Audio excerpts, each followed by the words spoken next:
अगर आप भी गांव देहात से बिलोंग करते हैं तो आपको भूत प्रेत की कहानी अक्सर सुनने को मिलता होगा। लेकिन कई बार लोग किसी पर विश्वास नहीं करते हैं, सोचते हैं कि झूठ बोल रहा है।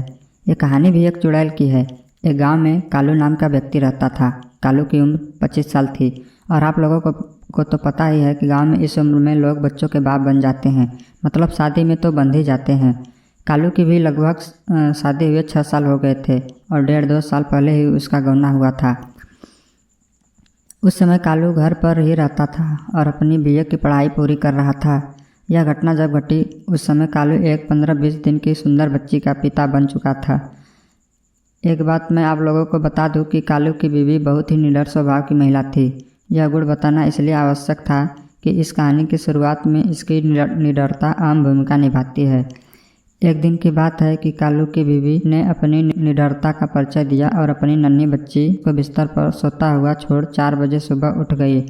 गांव में आजकल तो लोग पखाना घर बनवाने लगे हैं, पर 10-12 साल पहले अधिकतर घरों की महिलाओं को नित्य क्रिया हेतु घर से बाहर ही जाना पड़ता था और घर की सारी महिलाएं नहीं तो कम से कम 2 एक साथ घर से बाहर निकलती थीं। ये महिलाएं सभी लोगों के जगने से पूर्व ही ब्रह्म मुहूर्त में जगकर खेतों की ओर चली जाती थी। ऐसा नहीं था कि कालू की बीवी पहली बार 4 बजे जगी थी, वह प्रतिदिन 4 बजे ही जगती थी। पर निडरता का परिचय इसलिए कह रहा हूँ कि और दिनों की तरह उसने घर के किसी महिला सदस्य को जगाया नहीं और अकेले ही दिशा मैदान हेतु घर से बाहर निकल पड़ी।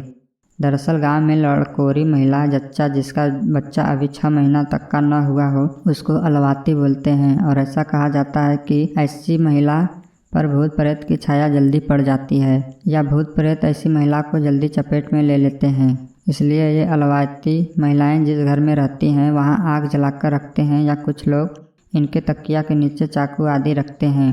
खैर कालू की बीवी ने अपनी निडरता दिखाई और वह निडरता उस पर भारी पड़ी। वह अकेले घर से काफ़ी दूर खेतों की ओर निकल पड़ी। हुआ यह कि उसी समय मिश्रा जी के बेल पर रहने वाली चुड़ैल उधर घूम रही थी और न चाहते हुए भी उसने कालू की बीवी पर अपना डेरा डाल दिया। हाँ, फर्क सिर्फ इतना था कि वह पहले दूर दूर से ही कालू की बीवी का पीछा करती रही, पर अंततः उसने अपने आप को रोक नहीं पाई और जो ही कालू की बीवी घर पहुंची उस पर सवार हो गई। कालू भी लगभग 5 बजे जगा और भैंस आदि को चारा देने के लिए घर से बाहर चला गया। जब वह घर में वापस आया तो अपनी बीवी की हरकतों में बदलाव देखा। उसने देखा कि उसकी बच्ची रो रही है, पर उसकी बीवी आराम से पलंग पर बैठकर पैर पसारे हुए कुछ गुनगुना रही है। कालू एक बार अपनी रोती हुई बच्ची को देखा और दूसरी बार दांत निपोड़ते और पलंग पर बेखौफ बैठी हुई अपनी बीवी को। उसको गुस्सा आया और उसने बच्ची को अपनी गोद में उठा लिया और अपनी बीवी पर गरजा, बच्ची रो रही है और तुम्हारे कान पर जू तक नहीं रेंग रही है। अरे यह क्या! कालू की बीवी ने तो इस गुस्से को नज़रअंदाज कर दिया और अपने ही में मस्त बनी रही। कालू का गुस्सा और बढ़े इससे पहले ही कालू की भाभी वहां आ गई और कालू की गोदी में से बच्ची को लेते हुए उसे बाहर जाने के लिए कहा। कालू का गुस्सा तो अब और भी बढ़ गया। उसे समझ में नहीं आ रहा था कि आज हो क्या रहा है। जो औरत अपनों से बड़ों के उस घर में आते ही पलंग पर से खड़ी हो जाती थी, वहीं बीवी आज उसके भाभी के आने के बाद भी पलंग पर आराम से बैठे मुस्कुरा रही है। खैर कालू तो कुछ समझ नहीं पाया, पर उसकी भाभी को सब कुछ समझ में आ गया और वे हंसने लगी। कालू को अपनी भाभी का हंसना मूर्खतापूर्ण लगा और वह अपने भाभी से बोल पड़ा, अरे आपको क्या हुआ? यह उल्टी पुल्टी हरकतें कर रही है और आप हैं कि हंसे जा रही हैं। कालू के इतना कहते ही उसकी भाभी ने उसे मुस्कुराते हुए ज़बरदस्ती बाहर जाने के लिए कहा और यह भी कहा कि बाहर से दादाजी को बुला लीजिए। भाभी के इतना कहते ही दादाजी को बुला लाइए। कालू सब समझ गया और वह बाहर न जाकर अपनी बीवी के पास ही पलंग पर बैठ गया। इतने ही देर में कालू के घर की सभी महिलाएं वहां एकत्र हो गई और अगल बगल के घरों के भी कुछ नर नारी गांव में इन सब बातों को फैलते देर नहीं लगती। और तो और अगर बात भूत प्रेत की हो तो और भी लोग मज़े लेकर हवाई जहाज़ की रफ्तार से खबर फैलाते हैं। हाँ, तो अब बात तो बता दूं कि कालू के कमरे में लगभग 10-15-20 मर्द औरतों का जमावड़ा हो चुका था और कालू ने भी सबको मना कर दिया कि यह खबर खेतों की ओर गए दादाजी के कान तक नहीं पहुंचनी चाहिए। दरअसल वह अपने आप को लोगों की नज़रों में बहुत बुद्धिमान और निडर साबित करना चाहता था। वह तनकर अपनी बीवी के सामने बैठ गया और अपनी बीवी से कुछ जानने के लिए प्रश्नों की बौछार शुरू कर दी। कौन हो तुम? कालू की बीवी कुछ न बोली, केवल मुस्कुराई और रह गई। कालू ओझाओं की तरह फिर गुर्राया, मुझे ऐसा वैसा न समझ, मैं तुमको भस्म कर दूंगा। कालू की बीवी फिर से मुस्कुराई, पर इस बार थोड़ा तनकर बोली, तुम चाहते क्या हो?